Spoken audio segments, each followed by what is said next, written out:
superintendent of the Schweigsville Borough Authority in April of 2018, 7 months before our township wrote their letter of approval, and it states that upon approvals from Lower Frederick Township. Now, this is sent from the Borough Authority to the applicant. So they had that complete understanding before they really took any kind of, we'll call it, gross action towards solving this problem. So if they wanted to employ a independent company to come and do their work for them, they were under the understanding from the Borough Authority that the Borough Authority would give them a connection so long as they have the approvals of our township. So I'm calling into question their understanding of what the approval process was. Clearly, I don't have their correspondence to provide to you at this moment, but it suggests that they deferred to our 537 plan as their guide for this whole approval process thing. And within that, as I think you had cited, Inspector, that that the township supervisors have to grant that. And I assume that would have come by way of a formal letter or declaration from our township at a public meeting. So I will enable you to digest that. Phil, you're still back into the same thing. It's a lateral, okay? And that's when the ordinance reads now, since before we changed it, that the lateral, the manager and the secretary was allowed to handle a lateral here. So that's why it did not come in front of the board. So you're suggesting that that pipe that sits in the street now is simply a lateral, which is a connection between an existing structure One house and to a manhole. One house to a manhole. He said nobody will ever connect to that pipe.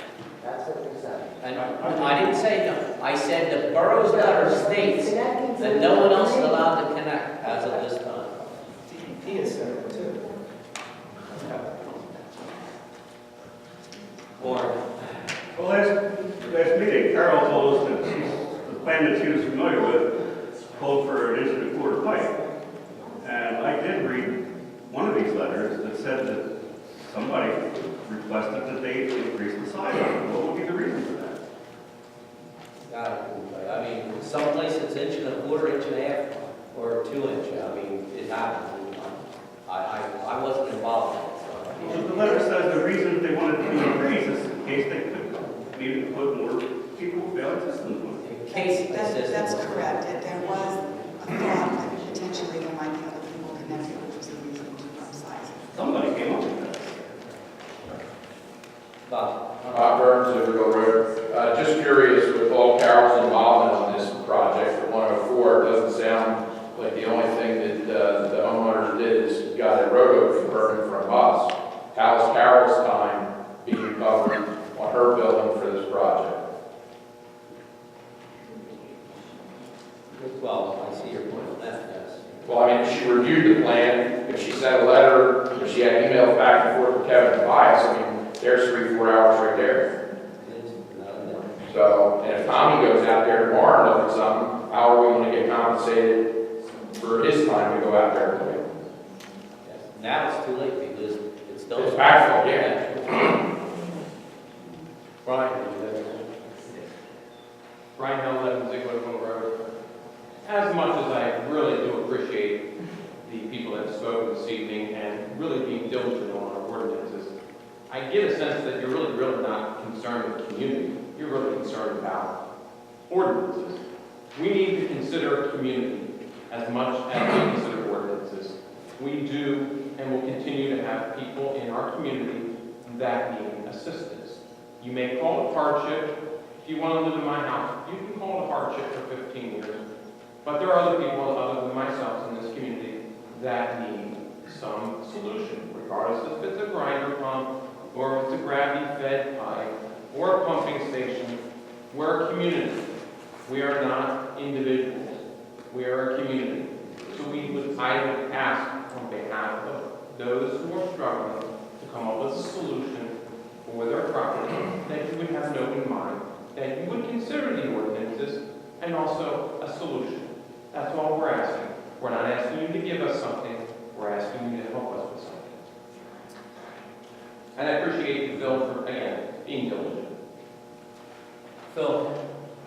Let me respond to that, and I would respond to the fact that it was suggested that I was making an accusation against the board. If you recall my conversation, I brought to the board questions that I wanted an answer to, and I think the public deserves an answer to, as well as the board members deserve an answer to. They were not accusations about, what any individual had, had done, or I simply wanted ideas as to what occurred, so you can make a decision as a board. And in response to Brian's position there, I also made it very clear that this isn't about whether or not that property eventually became sewer. It's a matter of the methodology. We as a township work as a group of people, and I'm happy to serve on the planning commission, and there are other people in this audience that serve in various capacities, and a board up here who does a diligent job and an excellent job at that. But, we have to work in unison with one another. We have to follow protocols. We have to have understandings that are clear, so when projects come forward, they move forward properly, and they get to a conclusion that is for the best benefit of the community. And I don't dispute that you have a problem on Zieglerville Road. We've tried to address that. We've looked at options for you, but this particular project, unfortunately, Brian, is separate from your issue. It has a bigger picture that has to be addressed, and that is how are we going to make sure that we make the best decisions for a broad-based picture of, sewering where necessary, but holding sewering to those areas that, need to be addressed and not extending further than that. So, I take issue to the fact that you're trying to tie my inquiry here at this board to something that personally attacks what you have wanted and professed to advocate for so long. And I understand your problem. I've heard it from the inside out, and I appreciate it. But at the same time, what's occurring here tonight is not really relevant to what you have brought to the attention of this group. Thank you. I feel as if, Phil, that we were attacked, especially Carol, myself, Chuck. Marley even turned to me and said, "You know about that? But you're the one who said it here." And then you stood up and said, "Yes, I did say about the sewer inspector from the health department." She turned and looked at me and said, "Do you know all about this?" Like I knew about it. I did not know about it. Well, that's And she even attacked Chuck. This is wrong. This is wrong. You should have done some homework or went to Terry and said, "Terry, we have a situation here. Do you think we could talk about this and find out what's going on?" But you attacked the board with it. I'm sorry. I feel I've watched the video like twice, and I don't feel that You said what you want. And I think Marla turned into attack myself. Say that again, you said it 3 times. I never cited Terry in any way, shape, or form, and I think they should do that. Brian, I'm sorry, I'm going to need to speak again. Brian, welcome to Land and Ziegler Road. Yes, there are personal attacks going on here, and yes, the board needs to be together, and the board is not together. And also, the engineer has been on the bus. I've only been here since 10 after 8, and in that time, at least 3 times, Ms. Schuler has been thrown under the bus for doing her job, which she has to report to the board, and the board then gives her the capacity to do her role. So, I don't understand this. Again, this has to do with a community, and we need to work as a community. The 537 has been sitting there now for 5 years with very explicit, very clear guidelines of what needs to occur. It will occur. The question is, how will you let it occur? And you say you're trying to work on my solution, but 5 years has now transpired from a 537. 15 years has transpired since I've been in my home. So I don't really get the fact that you're working on my solution. I don't see that solution occurring. What I see is people dragging their feet and deciding back and forth. We've had a gentleman from a land development company come here multiple times asking for a solution. All he's getting is ping-pong back and forth, back and forth. When will the solution be given to this young man to move forward with this project? At some point, the game will be done. You need to make a decision, and we need to move forward. That's simple. I understand there are ordinances, and I understand there's a process, but we need to allow the process to move forward, that we use the ordinances that are there. That's all I ask. Okay, thank you. We're going to move on. All right, so the next item I have is an ordinance prepared regarding the parking restrictions on Village Drive. The township engineer had prepared a plan, and I prepared an ordinance that modifies or replaces the existing parking restrictions on Village Drive. Goes from both to one side, the east side, and the location is from the westerly intersection of Spring Mountain Road north to the northerly intersection of Aspen Drive. And so this should capture what was presented to you at the last meeting. So if you're ready to move ahead, you can authorize advertisement of this ordinance. Can you just read at least the beginning of this so people know what it's about? Sure, chapter 21, I'm sorry, section 21 of chapter 158 is entitled Parking Prohibited at All Times, and it lists the different streets where parking is prohibited. And this ordinance amendment would amend that section 21 in order to replace the existing parking prohibition on Village Drive to that which I just articulated, which is on the east side for a certain section. And then also it would allow the township to erect all necessary signage, and it would allow for codification of this ordinance. Any other motion? So moved. I'll second. Any questions? Bob? Bob Burns, Bill Roach. Terry, I brought this up after the meeting, before the meeting ended, but in the public comment section about the board possibly taking a look at striping the entire roadway and not just the one side. And I don't know if what Andy was just referring to, there's language in our ordinance that states that you're not allowed to park from Spring Mountain Road back 500 feet, I believe it is. And when I questioned Carol about that, she said they were going to eliminate that and put some more striping in closer out to Schranksville Road.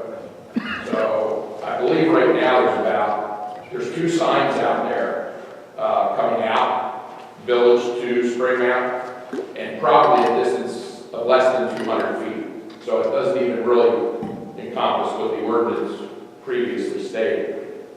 And I think by putting more cars up in that area, nobody parks up that way anyway. So to add parking that far out towards Spring Mountain Road, I think is ridiculous. Also, as I stated last week, if we're going to write an ordinance and pay the solicitor to do it, why don't we pay him to write the whole ordinance for the whole road? Because when I came in tonight, there's 10 cars parked on this side, the east side, I guess is what you're calling it. So from Brindley down, there's 10 cars parked there right now when I came in. I'm sure there's probably 14 when we leave, okay? We should have the parking stalls there. Unfortunately, Lou had to leave, but Lou had brought up a question to Carol last week about the radius from Aspen to Brindley. If anything would happen there for no parking, I believe Carol's comment was we can look at that later as signs are required. I mean, the road's 30 foot wide. If we put a white edge line in for the curb, 3 feet on either side, and put a double yellow line down the middle, it's going to force the cars to go slower. It's narrowing the width, and it's not going to be a parking issue. So your comment to me last week was, well, we have time to look at it. So with time to look at it comes to tonight. With this ordinance, that doesn't give us time to look at it. No, it doesn't. I recall from our discussion last week, and Carol can correct me, is we were going to install the speed tables and do the parking and live with that for a while and then address the rest of Village Drive. Is that accurate? Not to do everything at the same time? That's Correct. exactly. Also- I think that's what this ordinance addresses. Well, the ordinance should be addressing is that you're not allowed to park on the one side of the street, and parking is going to be available on the opposite side of the street, with parking being fine. And on top of that, Carol mentioned it was a $3,600 estimate, which sounds awful high, because, I don't know the distance from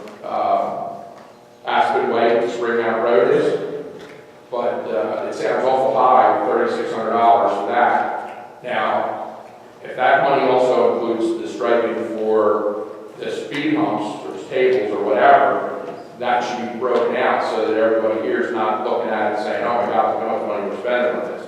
The speed table installation and striping and signs, we dealt with last year as a different part of the project, because I believe Carol was given a not to exceed number or whatever to go ahead and propose all that. So, I mean, are we double dipping here or what's going on? How's that work? The parking, I can tell you, right now, the prohibition is on both sides of Village Drive. Now it's going to be just on one side. I think that answers the first part of your question. Carol may be able to answer the second part. I believe I can.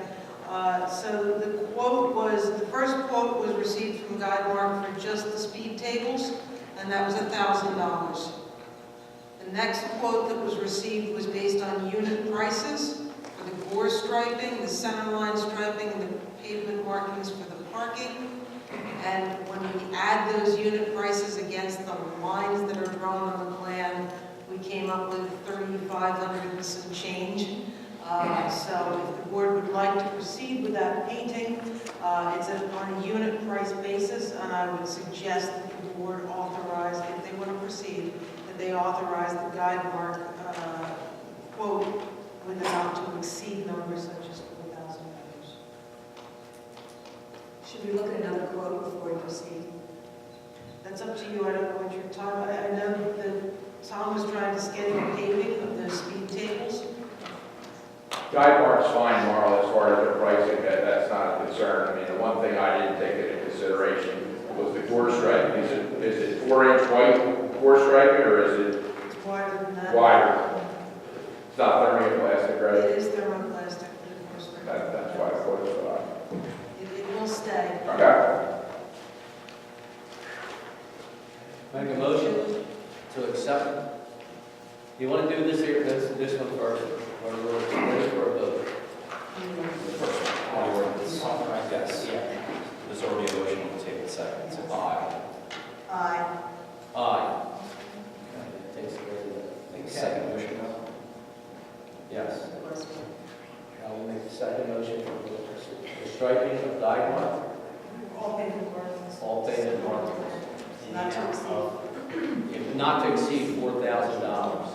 I'll make a motion. Second. Question? Yeah, Bob Burns, Superville Road. At last year, one of last year's meetings, the board promised the residents over there that you're going to put the stop bars back, even though the stop signs aren't legal. Are we still putting the stop bars back? That's on the plan. Okay, thank you. Vote. Aye. Aye. All right. Next item I have is at the April 23 Board of Supervisors meeting, Ben Goldberg here. At the end of that, the board directed the manager and I to gather more information. We met with Ben, gained some information, asked him for some additional.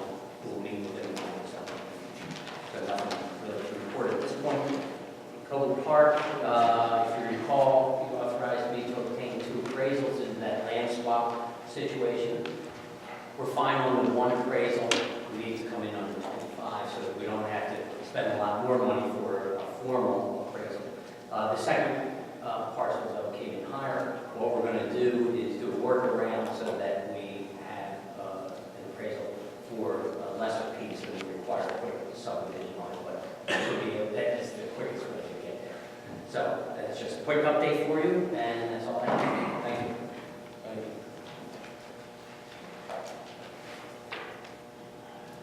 Planning Commission.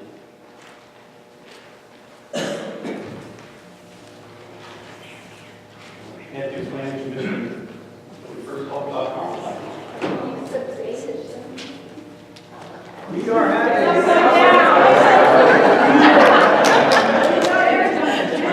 All right, we've talked to hundreds of people. We've handed out hundreds of flyers. I've had Bonnie printing things night and day. We've advertised on various Facebook sites and on Nextdoor on June 19th, right here. in this building, we are going to have an open house to discuss comprehensive planning. That is a Wednesday evening. It runs from 6 p.m. to 8 p.m. It will be arranged in stations so that it is not a 2-hour commitment of your time to be here.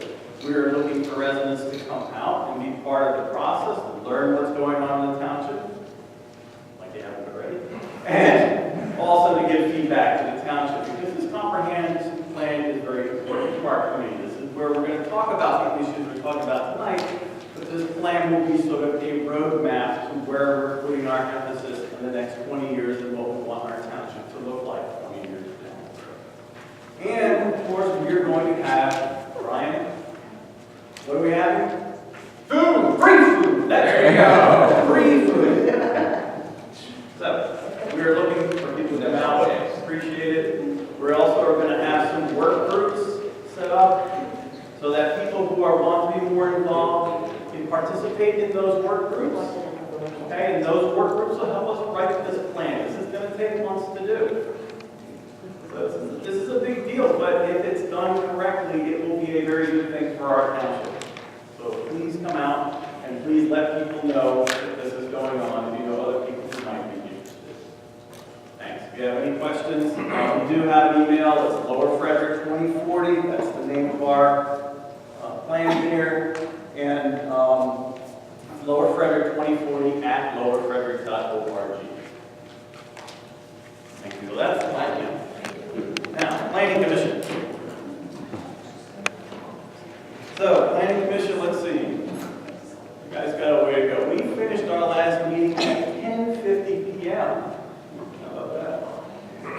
So, at our last meeting, we spoke, our engineer mentioned. I'm sorry? Can you use the microphone? Sure. Thank you. I like these now. Does that work? Does that work? Better? Okay. So at our last meeting, we looked at a sketch plan on Little Road. That's 26 Little Road. It's the Shahaki properties and the Ryder properties for a total of about 69.5 acres. There were 41 new homes proposed and an additional existing estate lot, which would be 42. The applicant went through the plan. Basically, the plan was generally consistent with our zoning. There were not multiple waiver requests that were raised at that point, unlike some other plans we've seen in this township. We had discussions about improvements along Little Road and how that could be done. We had discussions about setback of the community from Little Road. Our ordinance requires 200-foot setback. However, there are provisions where the board can waive that or reduce that to 100 feet. Right now, the applicant is showing a plan that has a 100-foot setback. The Planning Commission felt that if that is done well, 100-foot is appropriate for that site. If they were to do 200-foot back, that means that some of those homes would be pushed into